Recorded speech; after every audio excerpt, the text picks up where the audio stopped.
Sunday morning here on Long Island. You are plugged into Long Island from Cox Media Group Long Island. Thanks for being here with us this morning. My name is Ted Linder, and we've got a big group in the studio with us this morning. They even brought their own cameraman. We're doing it all live, and we've got video going along with it. But if you're listening on the radio this morning, with us are a few good folks here. We have Dr. Jesse Stoff, who got the official title here, the Doctor of Integrative Medicine and Clinical Immunology. And he's also a philanthropist and fundraiser for his program called awarenessforacure.com. Doc, thanks for being here early on a Sunday morning. Thank you so much for having me. Good morning. And Jamie Lamarca is also with us, and she's the Patient Access Manager for the Leukemia and Lymphoma Society. Jamie, thanks for coming in this morning. Thank you. Good morning. So we're going to start here from the beginning. You guys are here. Awarenessforacure.com is the website. Tell us all about it. What do you guys do, and what's it all about? Well, awarenessforacure.com is a new website that I've launched where I'm able to pull together many different resources that have been very disjointed for me in the past. It allows me to put together information about different organizations that are trying to raise money for a good cause, such as the Leukemia and Lymphoma Society, and also allows patients to access the information on this website as to where they might be able to get some money and grants to help them with their treatment program. And you are based out of Westbury, correct? That's where your office is? Yes, I am. Yep, 265 Post Avenue. All right, excellent. And awarenessforcure.com. Jamie is here, and you guys are partnering together. And we're going to talk to Jamie in just a few minutes. And you guys have an event coming up in October at Eisenhower Park. Let's talk a little bit first about cancer here on Long Island. Some of the highest rates in the country. Yes, correct? Yes, it is. Unfortunately, that's true.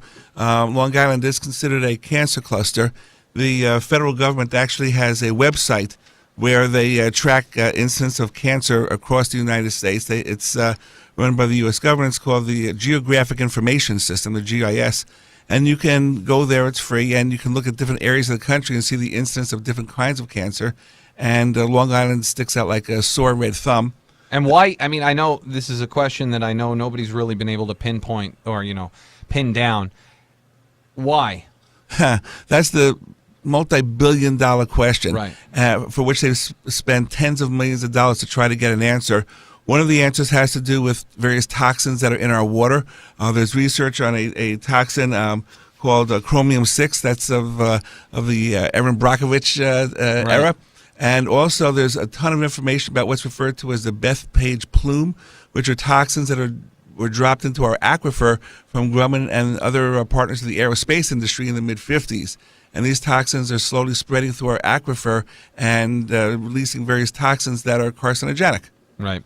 And there's nothing that's really been able to be done about this. I mean, there's a cleanup underway. There are multiple cleanups around Long Island underway. And there are other issues here, too, in terms of the density of the electromagnetic radiation, in terms of air pollution with the high concentration of the population and all the auto traffic. There are many things that contribute here to the high incidence of cancer that we suffer from. But you definitely think that it has to do with the water. Well, that would be my first suspicion. Right. I heard a story back in the 80s, and actually a dentist told me this, and I don't know if you can corroborate it or not. He told me that in the 80s, the Brookhaven lab wanted all the dentists, when they extracted baby teeth, to have them sent, that the government came in and wanted these teeth shipped out to the lab so that they could be tested to see if there was any radiation in children. Yeah, they were monitoring strontium-90 levels. And I wasn't personally involved in that research, but I was aware of it. And I asked my dentist, I said, so whatever happened? And he said, we never heard anything. It's classified. So I said, right, and I said to my dentist, so what does that mean? He says, well, it means if they found anything, we weren't going to know about it anyway. Right. But so there is truth to that story. So I'm aware of that story, yes. Yeah. But it's classified. I've actually tried to research it, and there's nothing to be found. Right. But many years ago, I actually did some research at Brookhaven National Labs years ago, and I was aware of a program like that going on. Very interesting. Very interesting. Well, we'll save. You guys can come back for another show, and we'll do a whole conspiracy hour. We'll do that on another program. Plugged into Long Island this morning, talking with awarenessforcure.com. That's the name of the organization.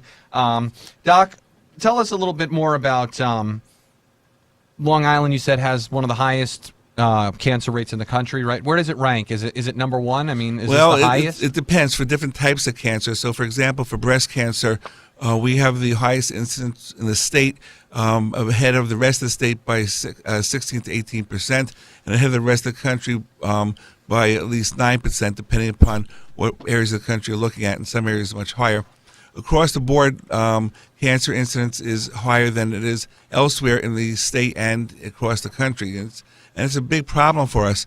As a clinical immunologist, I see a lot of patients with cancer in my practice of oncoimmunology, and it's just wonderful for me to have resources like the Leukemia Lymphoma Society, so that when somebody is newly diagnosed, I can refer the patient to Jamie and the LLS, and they will hook the patient up with a patient who's already been through the mill to explain the ropes a little bit.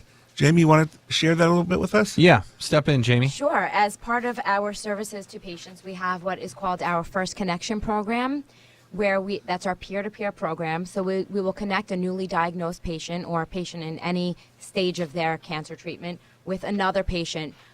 We have the ability to connect patients based on age, diagnosis, marital status, children in the home, whatever the case may be. So we try to match these folks with someone else who has been in the same situation. They could offer them a message of support and hope and kind of tell them where they were when they were diagnosed. So people find that very helpful. Yeah, it's a great service. Now, you guys, how did you guys come to be? Like, where did you meet, and how did Well, the partnership develop? I've been involved with raising money for worthy causes in the medical field for decades, literally. And when I moved to back to Long Island some years ago, I looked at see who was out here and what was going on, and came across the LLS and researched them. I'm very impressed by the work that they do. The money that they raise actually goes for the most part into not just patient support, but actual medical research to find a cure. It's amazing that this organization actually has sponsored its own clinical trial of developing new treatment strategies to treat these diseases. I mean, the work that they do is absolutely amazing. And then on the flip side, they also have a program that is extremely supportive of the patients, in that when somebody has issues with making their co-pays and being able to afford their medical care, they have a program where they can step up and actually help these folks. Jamie, you were telling me before about these cards that you have that you give to patients.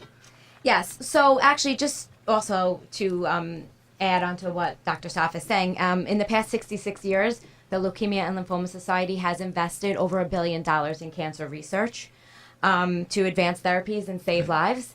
In addition, we do offer copay assistance. So last year alone, we gave over $350,000 to in copay assistance to patients on Long Island. Excellent. Now, some of the differences between leukemia and lymphoma.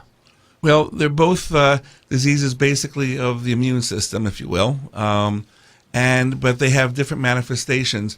Lymphomas are a more solid form of the disease with lumps and bumps in lymphatic tissue and organs with high concentrations of lymphoid cells, whereas leukemia is a blood-borne disease where it often starts in the bone marrow and works its way out from there. Lymphomas don't necessarily start in the bone marrow, but could be much more peripheral. And so you guys now, Jamie, you're with the Leukemia and Lymphoma Society. One of the big ways, of course, keep the organization going, fundraising, obviously a big part of that. You have a big event coming up in October at Eisenhower Park. You want to tell us about that? Yeah, so that is our Light the Night Walk. It's our evening walk to commemorate and celebrate lives touched by blood cancer. Last year, we had over 3,000 people attend this walk, and we raised over $1.365 million. So this year, our walk is on, like you said, October 21st. And attendees will carry lanterns. So patients and survivors will carry a white lantern. Those walking in memory of lives lost will be carrying a gold lantern, and supporters will carry red lanterns. And it's about a 1-mile walk around the park, and it will end with a fireworks display. Oh, nice. And, yeah. Now, where can people sign up for this? Give out the information. On our website at lls.org/li.